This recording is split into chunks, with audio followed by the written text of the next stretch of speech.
তানহা, কেমন আছো তুমি? আমি তো ভালোই আছি, বাট তুমি এখানে কি করছো? আমি তো আসলে এই কোম্পানিতে। ও, তুমি এই কোম্পানিতে ইন্টারভিউ দেওয়ার জন্য এসেছো? কিন্তু তুমি যে এই কোম্পানিতে ঝাড়ুদার বা ক্লিনার হিসেবে কাজ পাবে, এছাড়া তো অন্য কোনো কাজ পাবে না তুমি। সো স্যাড, তোমাকে দেখে আমার খুব আফসোস হচ্ছে। তুমি যে এই গেটআপে আছো, এই গেটআপে থেকে লাভ কি বলো তো? যদি পকেটে শূন্য থাকে, শূন্য পকেটে এই গেটআপ নিয়ে থেকে লাভটা কি হবে? কোনো লাভ নেই। আর তার থেকে বড় কথা হলো, তোমাকে ছেড়ে এসে আমি অনেক ভালো কাজ করেছি, আর তা না হলে সারা জীবন আমাকে এভাবে না খেয়ে থাকতে হতো, তোমার পিছনে পিছনে ঘুরতে হতো। হ্যাঁ, তুমি একদম ঠিক কথাই বলেছো। আমার মতো একটা বেকার ছেলেকে তুমি ছেড়ে দিয়ে খুব ভালো কাজ করেছো। দেখতে পারছো না, আমি এখনো কোম্পানিতে চাকরির জন্য ঘুরতেছি, কোথাও চাকরি হচ্ছে না। আর আমার মতো একটা বেকার ছেলের সাথে কে সম্পর্ক রাখে? তোমার জায়গায় অন্য কোনো মেয়ে থাকলে না সেম এই কাজটাই করতো। ঠিকই বলেছো তুমি, জীবন বড় কঠিন। টাকা পয়সা অর্থ সম্পত্তি না থাকলে মানুষের কোনোই দাম নেই। যেমন ধরো তুমি তো শুধু এই কোম্পানি থেকে ওই কোম্পানি, ওই কোম্পানি থেকে ওই কোম্পানি ঘুরেই যাচ্ছ, বাট তুমি তো কোনো জবই পাচ্ছ না। আর পাবে কি করে? তোমার মতো ছেলের দ্বারা না কিচ্ছু হবে না। তোমার কি মনে আছে আমি তোমাকে একটা কথা বলেছিলাম যে তুমি সারা জীবন শুধু ঘুরেই যাবে, তোমার কিচ্ছু হবে না, তুমি জীবনে কিচ্ছু করতে পারবে না। আর আমার কথাটা কিন্তু সত্যি হলো। আচ্ছা যাই হোক, তুমি যেহেতু এখানে জবের জন্য আসছো, আমি তোমার জন্য একটু চেষ্টা করতে পারি। এই অফিসটা দেখতে পাচ্ছ না, এই অফিসের ম্যানেজার হচ্ছে আমারই হাজবেন্ড। আমি যদি আমার হাজবেন্ডকে বুঝিয়ে বলি যে তোমাকে একটা ছোট্ট চাকরি দেওয়ার জন্য, ক্লিনারের চাকরি, তাহলে দিবে, ঠিক দিবে, আমার কথা অবশ্যই শুনবে। এই কোম্পানির ম্যানেজার তোমার হাজবেন্ড? বাহ, তোমার তো খুব ভালো জায়গায় বিয়ে হয়েছে। তোমার হাজবেন্ডের নাম কি? তুমি আমার হাজবেন্ডের নাম কি করে জানবে? তুমি তো আসছো এখানে ইন্টারভিউ দেওয়ার জন্য। আচ্ছা যাই হোক, তোমাকে দেখে না আমার খুব করুণা হচ্ছে। আমি ওর নামটা তোমাকে বলছি, ওর নাম হচ্ছে খায়রুল বাশার, এখানে ম্যানেজারের পোস্টে জব করে। আমি ওকে বলে দেবো না, প্রবলেম নেই, টেনশন করো না তুমি কোনো। তার মানে বাশার সাহেব তোমার হাজবেন্ড? আরে তানা, তুমি চলে আসছো?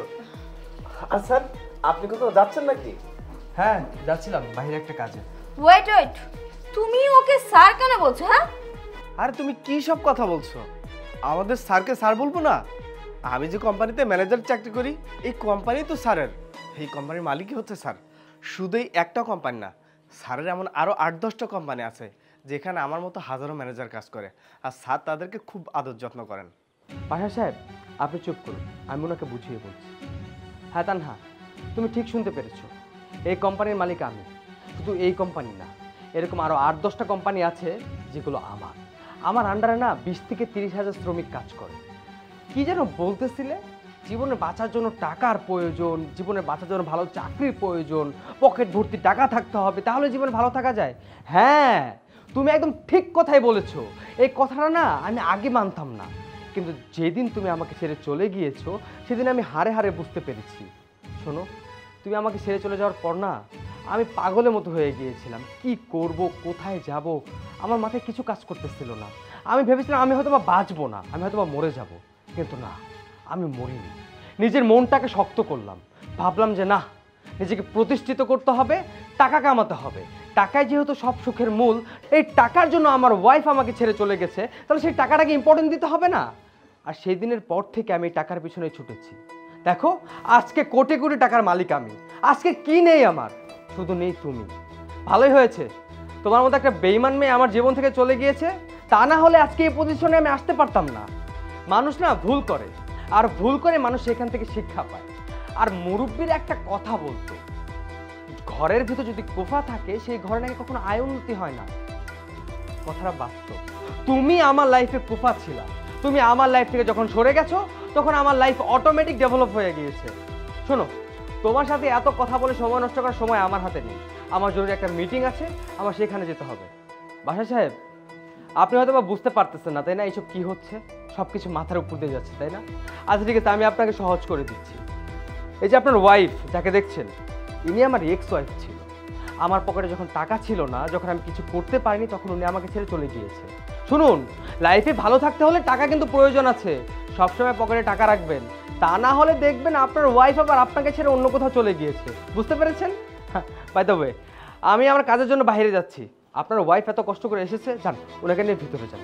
আমি তাহলে গেলাম। এই চলো তো আমরা ভিতরে যাই। না, না, তোমাকে ভেতরে নেওয়া যাবে না। কারণ তুমি যে ভদ্র আর ভালো মানুষটার সাথে সংসার করতে পারোনি, যাকে তুমি টাকার জন্য ছেড়ে চলে গিয়েছো, তুমি আমার সাথে সংসার করবে কিভাবে?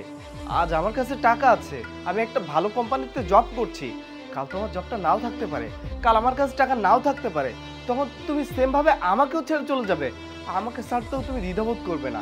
সো আমি তোমার সাথে কোনো ধরনের সংসার করব না, আর তুমি এই কোম্পানির ভেতরেও যেতে পারবে না। আমি আসলাম।